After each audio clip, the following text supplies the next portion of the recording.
Tradisi yang pastinya adalah kan bareng keluarga ya, bareng keluarga besar. Sama pertama itu sholat Idul Fitri. Setelah itu kan kita pulang, di rumah itu biasanya nyokap udah masak. Dia udah masak makanan khas.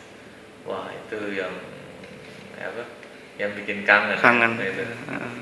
Setelah makan biasanya kita ada kunjungan kan. Saya biasa kunjungan lah ke beberapa kepala daerah di Lampung, kalau itu di Lampung. Kemudian setelah itu baru saya balik. Macam kalau kegiatan HIPMI sendiri nanti ada harinya di mana kita roadshow ke rumah-rumah para senior HIPMI. Jadi sama-sama, jadi kita akan datang ke rumah-rumah senior HIPMI, kita silaturahmi, lebaranan, dan biasa itu seharian lah keliling terus rame-rame. Tapi kalau dari rumah sendiri Bang, dari keluarga? Dari keluarga biasanya kita kumpul semua. Setelah sholat itu Bang ya?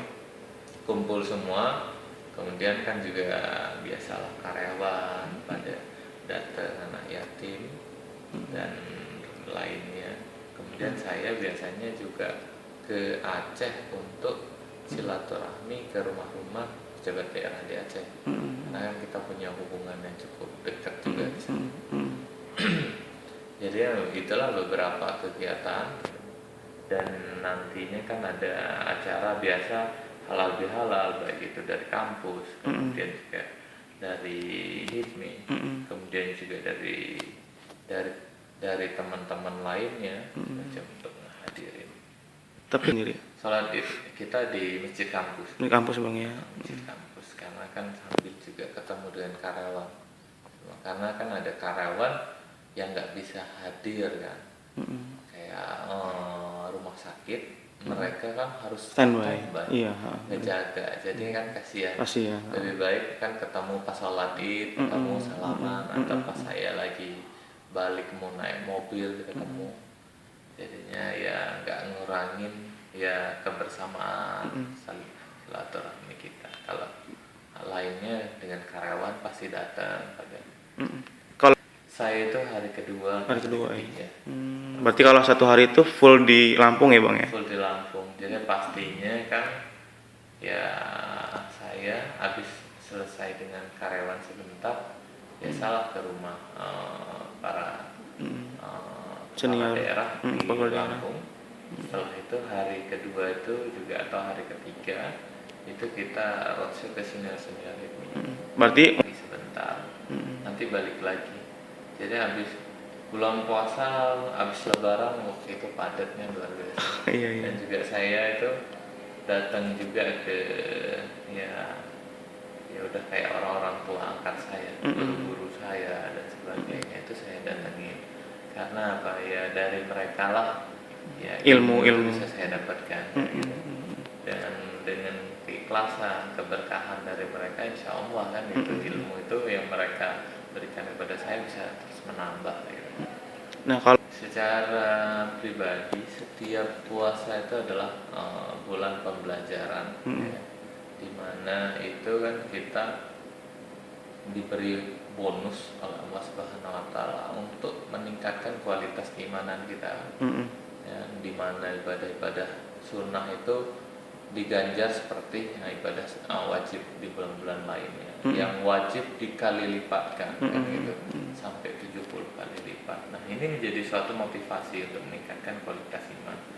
Dan ini kan menjadi evaluasi kita, di mana yang kita inginkan adalah di saat setelah selesai Ramadan, peningkatan kualitas iman itu semakin meningkat. Gitu.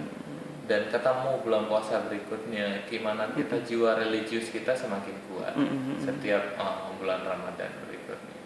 Nah, ini menjadi suatu jadi sesuatu peluang yang Allah berikan. Ini nih masa dikasih waktu yang tepat untuk kita berbenah, merefleksi diri, gitu, melihat dan juga meningkatkan kualitas. Jadi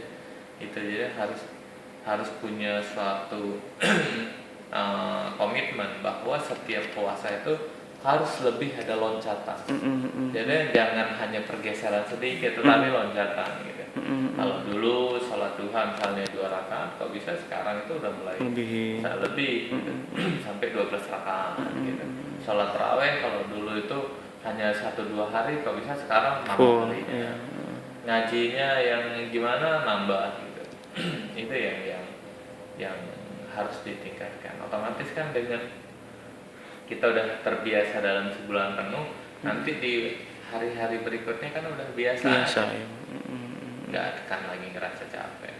Kalau di HIPMI sendiri setiap Ramadan ini menjadi suatu kebahagiaan yang berbeda. HIPMI di mana kita duduk bersama-sama bukan memikirkan untuk diri kita, tetapi untuk masyarakat. Dan alhamdulillah peningkatan kegiatan itu semakin luar biasa. Sampai dulu itu kita hanya 4 hari kegiatan HIPMI peduli. Tahun ini itu 7 hari full ya bang, seminggu full. Sampai kegiatan saya banyak banget tersita. Jadi mulai dari sunatan masal, kita pembagian takjil, kemudian kita ada tutorial hijab, kemudian kita ada kunjungan ke rumah fakir miskin, kemudian kita kunjungan ke rumah anak yatim, kemudian kita ke panti asuhan, kemudian ke panti lansia, kemudian juga kita bantu ke masjid-masjid. Nah itu dari situ kan kita sampai terakhir kita berbuka bersama. Nah ini menjadi suatu kebahagiaan bagi saya, di mana pengurus ini punya jiwa religius yang cukup luar biasa sekarang ini. Mungkin terakhir itu sedikit saya itu makan kan sangat saya batasi. Jadi lebaran itu aturan-aturan itu agak sedikit dilonggarkan. Karena kan menu-menu lebaran itu menu spesial banget. Kemana aja menu spesial. Mau bicara makan berat nih, makanan ringan, tapi spesial. Apalagi di rumah itu kan saya kan ketemu orang tua jarang sekali. Dan itu pasti di bulan di hari raya itu, itu ibu itu pasti udah nyiapin makanan khusus dan masak sendiri. Apa itu bang? Taste-nya itu nggak akan ketemu kan. Jadi dia masak gulai itu gulai khas Aceh. Kemudian juga dia masak rendang, dia masak pokoknya daging-daging semacam makan berat semua. Jadi kayak babat segala macam. Pokoknya kalau puasa itu udah harus sering-sering banyak istighfar. Iya bener. Kalau nggak istighfar mau makan terus ya bang. Jadi kalau gulai Aceh kan yang gulainya yang dipakai nangka muda. Jadi dimasakin dengan rempah-rempah. Jadi rempah-rempahnya kan di bawah dari sana itu jadi masak. Jadinya itu kalau hari Lebaran nikmatnya itu luar biasa. Lebih kepada daging kambing atau sapi bang? Kita lebih kepada sapi karena kan di sini kan daging kambing agak sulit. Nyarinya. Karena kan daging kambing itu juga dalam proses pemotongannya juga harus benar kan. Kalau enggak kan agak sedikit bau-bau bau kambingnya. Nah, jadi kalau udah datang nyokap agak dilonggarin nih bang. Kita makan terus kayaknya berat badan timbangan pasti naik ya 3 kilo pasti. Setelah lebaran kurangin lagi kayaknya bang ya. Setelah lebaran wajib. Kalau enggak kita rem nanti nerus juga. Apalagi kan setelah lebaran kan kita bisa puasa 6 ya kan. Itu mulai ngerem lagi lah. Bang, 5 kata untuk lebaran tahun ini menurut abang seperti apa? 5 kata untuk lebaran ya pastinya sekarang dengan bertambahnya usia ya, pasti lebaran itu adalah waktu dimana kita kembali kepada fitri. Ya, kepada kesucian. Oleh karena itu kita jaga dan kita terus tingkatkan kualitas iman.